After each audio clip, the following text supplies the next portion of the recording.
Olá, seja bem-vindo, seja bem-vinda ao programa Essência. Aqui as suas perguntas serão respondidas. E se você quiser, você pode acessar sim esse sermão completo. O link já está disponível.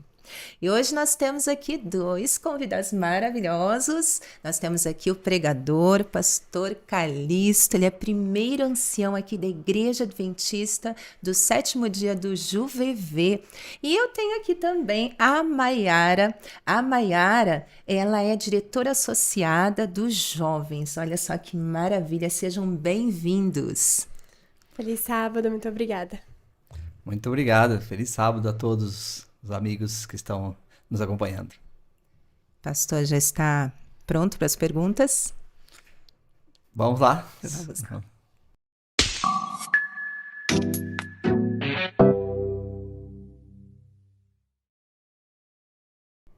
Nós temos então a primeira pergunta aqui, e ela é bem longa, mas olha lá, pastor, vamos ver. Pastor, todas as igrejas mudaram pela necessidade de adaptação humana ao longo do tempo. A IASD não é diferente, a Igreja Adventista do Sétimo Dia, porque a teologia da nossa igreja não se adapta também. Seríamos uma seita? Pergunta muito relevante, muito boa. Na verdade, eu posso dizer que a igreja nunca foi a mesma. Desde a entrada do pecado no mundo, a igreja sofre influência da cultura. O aspecto cultural muda. A igreja dos dias de Abraão não é semelhante à dos dias de Davi. Dos dias de Davi, não é semelhante às do tempo de Cristo, de hoje. É diferente. Contudo, a igreja muda a cultura, mas a teologia se mantém a mesma. Então a teologia não muda. E isto a igreja adventista preserva, porque ela preserva o princípio bíblico, que é imutável. Tá certo? Então, se outras igrejas mudam a teologia e que mudam de fato, nós não podemos dar esse luxo, ou seja, cometer esse equívoco. Pode-se citar um equívoco, porque a palavra de Deus diz que Deus é o mesmo ontem, né? Hebreus capítulo 13, verso 8 fala: Cristo é o mesmo ontem, hoje e sempre. Então a verdade que foi verdade nos dias de Abraão, ela é verdade nos dias de Paulo e nos dias de hoje. Então Cristo não fez nenhuma adaptação na palavra de Deus quando ele chegou. Ele enalteceu o está escrito. E isto a igreja de Deus na terra precisa valorizar. Muito bem. Pastor, nós temos mais uma pergunta aqui. A segunda pergunta, ela diz assim: seria o livre-arbítrio a negação da onipotência de Deus? Então, nesse caso, eu até descrevi na mensagem de hoje que cada ser humano tem uma cosmovisão, uma visão de mundo, das coisas, de Deus, né, da vida, do próximo. E de acordo com esta visão, nós fazemos até adoração, nós adoramos a Deus. Acontece que esta cosmovisão está corrompida. Corrompida por quê? Porque nós somos um produto do meio em que nós vivemos. E o meio em que nós vivemos está afetado com o secularismo, com muitas coisas. E aí, então, as pessoas têm uma visão de acordo com a mídia, o que passa na televisão, em novelas, etc. E é uma visão equivocada. E aí vem, então, agora o livre-arbítrio. Deus dá livre-arbítrio ao ser humano? Eu vou trabalhar não no tema todo do livre-arbítrio, que é importante. No livre-arbítrio, a Bíblia já define de que lado nós estamos. Efésios capítulo 1, verso 4, diz que Deus salvou a todos, quer salvar a todos. Somos chamados, predestinados para sermos dele. Então se perde quem quer. Tá? Esse é um ponto. Contudo, eu descrevi também na mensagem que em questão de adoração, Deus não nos dá liberdade. Deus determina como deve ser a adoração. Por quê? Porque se nós escolhermos o nosso jeito, nós vamos construir bezerros de ouro. Falsa adoração. Então ele determina como deve funcionar a adoração. Por outro lado, agora vamos para a pergunta mais diretamente, né, sobre o livre-arbítrio não afeta a onisciência de Deus. Deus na sua onisciência, é um assunto bem longo, eu vou tentar bem condensar. Deus na sua onisciência, onipotência, né, onipresença, ele criou os seres humanos pensantes. que não fossem robô, para não ser robô, pessoas pensantes. E as pessoas pensantes precisam tomar decisões para não cair nesse questão de se vegetar, não ser humano. E aí Deus colocou então o livre-arbítrio pagando as consequências dos atos de cada um.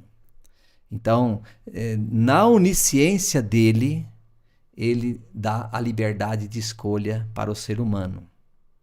Mas ele lá na frente diz que vai ter um juízo para julgar as atitudes de cada um.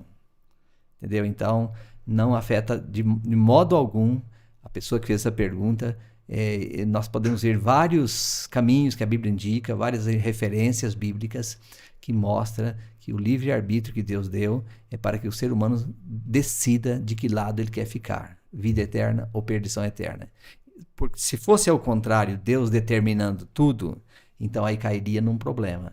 Imagina alguém chegar na porta do céu no dia do juízo e falar: Deus, bem que eu queria estar aqui, mas o Senhor não me quis.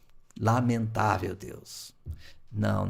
Deus, a responsabilidade eu passei para você e você decide, e você decidiu não querer estar aqui. Então eu vejo assim, Deus sendo misericordioso e dando essa graça da liberdade. E quem não quer ter livre-arbítrio? Até quem fala em predestinação não quer. Prefere ter liberdade, o livre-arbítrio. Certo? Sim. Maiara, você tem mais uma pergunta, né? Tenho. Então... O pastor falou um pouco sobre a adoração, né? Várias formas de adoração. Nós podemos adorar dentro do louvor, cada um tem um tipo de adoração. Mas na sua opinião, pastor, a adoração, qual é a adoração mais reverente na sua opinião? Olha, eu falei sobre estilos de adoração. Essa pergunta é importante. Falei sobre estilos de adoração. Eu citei que no Antigo Testamento tinha uma adoração, incluía a dança. Já no Novo Testamento não tem esse item, entendeu? Já muda. Então, nós precisamos, eu penso assim, adorar a Deus na sinceridade, a reverência é um item importante que entra, e nós até falamos sobre isso na mensagem, né? A reverência que Deus requer. Abacuque 2:20, por exemplo, fala sobre isso, a reverência. Efésios 4:30 e 31 ali fala que longe de vós esteja algumas coisas, inclusive a gritaria. Então, se está dizendo isso é porque Deus não espera que seja assim, entendeu? Então nós temos vários textos que vão nessa indicação de reverência. Por outro lado, como eu já disse aqui, nós somos fruto da cultura. E é muito interessante ter novidade. E a cultura muda facilmente. Mas nós devemos preservar o princípio da adoração. Adoração com sacrifício, eu mencionei aqui também. Né, dar nossas ofertas, sendo obedientes aos mandamentos e tal. Nós precisamos adorar a Deus. Deus quer ver demonstração disto. Agora, eu teria dificuldade, qualquer ser humano, eu acho que teria dificuldade de dizer a adoração que mais agrada a Deus, a mais badalada ou a mais reverente. Eu estive em 2000 numa sessão da Igreja Adventista Mundial e lá nós vimos pessoas de várias partes do mundo. E nós vimos quando chegou um grupo de americanos, europeus, quando eles chegaram para adorar, para apresentar seus relatórios, etc., eles foram com a reverência, com a etiqueta, tudo certinho e tal. Legal, muito bom. Mas quando vieram outros grupos, como os interamericanos, e outros mais, chegaram até a música. Eu lembro até hoje da música que eles cantaram, Queremos Ver o Rei, e bate palmas. Foi uma coisa assim que me impressionou. Né? Então, nós não podemos engessar, porque a própria Bíblia não engessou. Davi foi lá adorar a Deus com danças, e até a esposa dele reclamou dele, você está aí se mostrando. E ele então falou, não, estou sendo sincero, adorando a Deus, e foi tão repreendido que ele falou assim, então você não vai ter mais filho. Né? A Milca, a esposa de Davi, e ele não teve mais filho, porque ela reclamou dele que ele estava dançando. E então, isso aconteceu, é um fato. Mas, por outro lado, essa seria a melhor formatação, né, de adoração. Você vê lá Deus pedindo reverência. E se nós formos no caminho aí dessa irreverência, então nós estamos deixando de lado vários princípios bíblicos. E deixando, sobretudo, a adoração junto ao trono de Deus, que eu gosto muito, Apocalipse 4, né? Os anjos chegando, os anciãos, os líderes, aqueles que saíram da terra, estão no céu, chegaram perante Deus, se inclinando, tirando a coroa perante os pés de Jesus. Que reverência! Então esse modelo, eu penso que ele ensina muito para nós hoje em dia. Tá certo? Não sei se respondi, mas tentei chegar lá.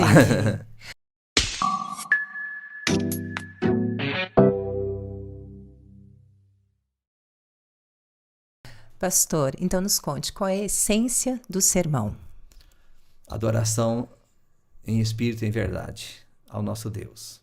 Cada dia, nas nossas limitações, nossas falhas, procurar sempre dar nosso testemunho de ser um adorador fiel a Deus. Não apenas aí de forma teórica, mas de forma profunda, que haja mudança na nossa vida e na nossa família. Desde os nossos nossas crianças, nossos filhos, netos, todos buscando levar aí a um modelo de adoração sincera, verdadeira a Deus. Eu vim de uma família tradicional, já religiosa, bem zelosa, e eu lembro que um dia o meu pai, ele ensinou muitos valores cristãos, valores morais, tal, para mim. Mas um dia ele me ensinou na prática. Eu ainda era criança, tinha talvez em torno de 8 anos de idade, meu irmão já uns 4 anos mais velho do que eu. No momento de uma adoração, que nós estávamos no nosso culto em casa, nós resolvemos dar risada. E já estava na hora da oração. O meu pai foi duramente com uma repreensão disciplinar. Naquele tempo tinha a lei do chicote, né? E ele falou, para Deus não é assim que adora, que fala com Deus.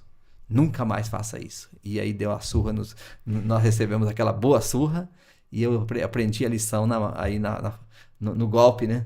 De que não devemos fazer isso. E de fato a Bíblia Sagrada menciona, porque existe a adoração que se chama fogo estranho. Fogo estranho, de qualquer jeito, né? Qualquer estilo, do meu jeito. E a Bíblia fala que adorar a Deus é do jeito dele, de Deus. Nós temos exemplo de Nadab e Abiú, que ofereceram o sacrifício, foram perante o altar do jeito deles. Levaram o fogo que sempre levavam, os sacrifícios que sempre levavam, mas foram consumidos. Por quê?